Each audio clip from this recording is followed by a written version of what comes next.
La situation déjà critique ajouta à l'effet dramatique lorsque le ciel se zébra d'un éclair, suivi par une pluie sombre qui recouvrit tout Mordheim. Le corps inerte de Baragor reçut les premières gouttes, tandis que sous l'impulsion d'Erhardt, Boom le transportait à l'abri des intempéries dans les chocs qui leur servaient de pied-à-terre. Le soldat se hâta de retirer les vêtements du nain inconscient, malgré le fait qu'il ne pourrait certainement rien faire. Les entailles étaient profondes et grossières, plus proches de déchirures que de coupures nettes. Hilda apporta de l'alcool, à défaut d'autre chose, pour tenter de désinfecter les plaies. La brûlure s'empressa alors de réveiller le Dawi.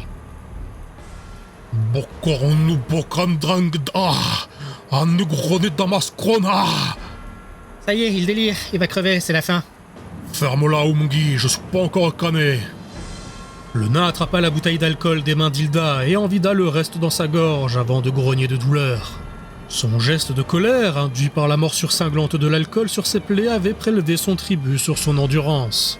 Il se relâcha instantanément, ses muscles dorsaux en lambeaux trop endommagés pour lui permettre de se lever, et son souffle rauque lourd et erratique.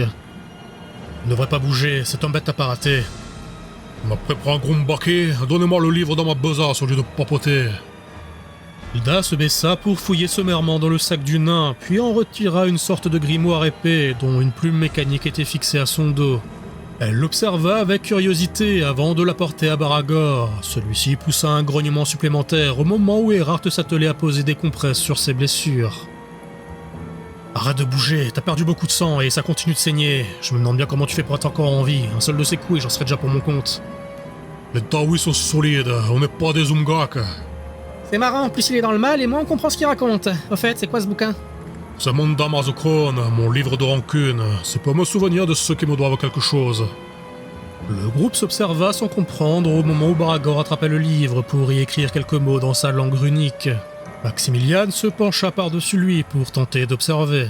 « C'est fascinant, vous avez retenu le nom de cette étrange créature malgré la cohue. » Baragor grogna un mot presque inaudible, ce qui parut être une insulte ou un signe d'exaspération pour une oreille inattentive, mais qui en réalité était une marque de respect, et étrangement un homonyme du mot barbe en Kazalide. « Trom, tu sais lire le Kazalide, t'es pas la moitié d'un con. » Certes, je parle couramment de nombreuses langues, dont la plupart des dialectes impériaux, et même le Keteïen. J'ai effectivement quelques notions en Kazalide et en Azuriani. Enfin, je crois. Cela fait des siècles que je n'ai pas parlé avec un elfe ou un nain. À part vous. Mais nous parlons en Reichspiel, alors ça ne compte pas, si? On parle bien le Reichspiel, n'est-ce pas? Peut-être que sans m'en rendre compte, je parle le Kazalide en fait depuis le début. Ce serait hilarant et incongru, n'est-ce pas? Hilda ignora la remarque inepte du savant fou pour se pencher à son tour sur le livre ouvert, bien que parfaitement incapable de traduire les runes qui étaient inscrites. Y a pas mon nom là-dedans, hein? Pas encore, Umgi, mais avise-toi de me verser encore une fois de l'agneau dessus et j'y réfléchirai. Et donc vous avez écrit le nom de cet homme bête. J'imagine que vous n'attendez pas lui qui vous rembourse avec de l'or. Baragor pouffa en confirmation, puis continua. Ce n'est pas un Zargor, c'est un Tagoaki, un Skaven dans leur langue. Ça ne m'étonne pas que vous en ayez jamais vu, ces bestioles aiment bien se faire discrètes. Pas assez discrète à mon goût. J'ai pas retenu son nom, mais par contre je me souviens de ce qu'il a dit. Il a parlé de pierre magique. Exactement, comme quoi cette bonne sœur lui aurait volé sa pierre, ça devait être ce qu'elle avait sous le bras. Si c'est le cas, vu la taille, cette caillasse doit bien peser 10 ou 15 kilos. Cet Umgi est plutôt balèze pour courir en armure avec ça sous le bras. Je ne suis pas sûr, mais j'ai cru voir l'héraldique de l'ordre de Sigmar sur son plastron et son voile. Si, ce sont des sorts de Sigmar, c'est une congrégation militante. Ça veut dire quoi? Ça veut dire qu'elle prêche la bonne parole à coups de massue. Ce sont des fanatiques. J'ai entendu dire que même le grand théogoniste Vilgrim III avait renié cet ordre parce qu'elles étaient trop violentes. Qu'est-ce qu'elles foutent à Mordheim alors? Cet endroit pue le chaos à plein nez. Elles étaient déjà là avant, et leur cathédrale est le seul bâtiment du centre à avoir subi aucun dégât lorsque la comète est tombée. Ça les a confortés dans leur foi et leur méthode. En tout cas, elles sont indépendantes, tant mieux. Comme ça, on ne traitera pas d'hérétiques quand on leur piquera leur pierre magique. Erhardt se tourna vers Hilda avec un regard lourd d'accusation et de surprise. Celle-ci se dédouana d'un haussement d'épaule, comme si elle venait simplement de statuer sur une question triviale. On n'a pas le temps de fouiller et de récolter de la malpierre gramme par gramme. Notre meilleure option, c'est ce bloc de 10 kilos. Avec ça, on rembourse notre dette envers le baron, et même envers l'autre débile, là. Plaît-il? C'est trop dangereux. Pas plus que le reste de cette ville. Moins on restera longtemps, et mieux on se portera. Erhardt resta silencieux, pensif. Le reste du groupe, peu engagé dans leurs problématiques, se contenta de les observer débattre. À l'exception de Boom, que le bruit de la pluie sur les carreaux avait fini d'endormir comme un bébé. Alors, exaspéré par le silence lourd, Baragor se leva de la table où il était allongé, dans l'optique de rejoindre son tonneau et de se préparer à partir. Dans tous les cas, on va tous au centre, alors. Il ne termina pas sa phrase, à peine eut-il touché le sol que son corps s'écroula sous son poids.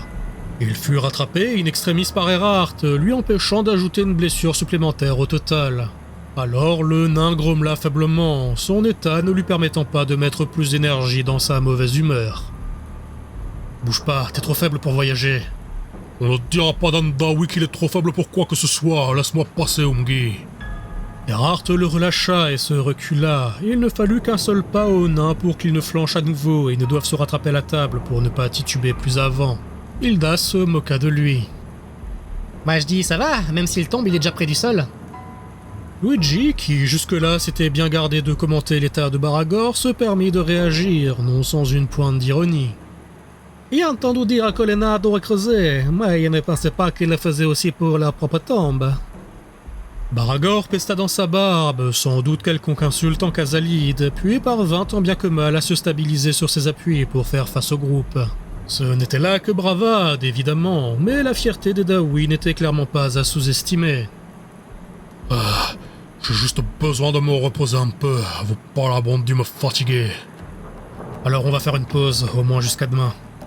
Hilda croisa les bras, posant un jugement silencieux envers son camarade d'infortune. Vu leur situation, il ne pouvait pas se permettre de perdre la moindre minute à ne rien faire. Si on veut pouvoir revenir à Aldorf dans les temps, on a au mieux 2 jours. Pas sûr que les passer ici à glander soit une bonne idée. Erhardt lui décocha un sourire en coin. Bah quoi, on a déjà trouvé quoi faire, non? 2 jours suffiront largement à piquer cette pierre aux bonnes sœurs. Hilda afficha ses dents dans un rictus complice, heureuse que finalement son acolyte soit sur la même longueur d'onde qu'elle. Erhardt avait toujours été la voix de la raison dans leur duo, et ce n'était pas souvent que ses idées s'accordaient avec les siennes. Elle se frotta les mains dans un mélange d'avarice et d'impatience. Bon, pendant que le nabo se repose, je propose qu'on réfléchisse à un plan.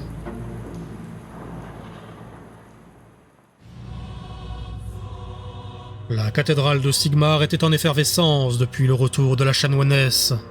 Elle avait apporté avec elle l'orbe du démon, et elle l'avait fait seule. Aucun signe de la dizaine de sœurs qui l'avaient accompagnée dans cette mission, et peu d'espoir qu'elle s'en soit échappée vivante. Pourtant, aucune de celles présentes dans la cathédrale ne s'en émeuvait. Mourir en martyr était un honneur, et chacune ici présente ne pouvait rêver meilleure fin. Cependant, en attendant ce jour bienheureux où elles rendraient l'âme au service de Sigmar, elles avaient fort à faire de leur vivant. L'orbe du démon avait été scellé dans une pièce isolée, gardée par une paire de sœurs vétérantes, et Magdalena, sans même un instant de repos pour soigner son œil crevé, s'était mis à la tâche de préparer le rituel qui purifierait la pierre magique et tout Mordheim de la corruption. « Mes sœurs, le jour de gloire est proche. Nous allons enfin confisquer leurs jouets au dieu noir. » L'une des novices, peu au fait des subtilités du rituel à venir, interrogea sa supérieure. « Ma sœur, qu'allons-nous faire ?» Magdalena afficha un sourire chaleureux, mais teinté d'une folie dévote, tandis qu'elle agrippait un martinet proche tout en dessapant le haut de sa tunique pour se révéler torse nu à ses sœurs. « Nous allons prier 2 jours durant pour sanctifier cet autel, et alors, nous y placerons cette pierre démoniaque pour le dernier sacrement. »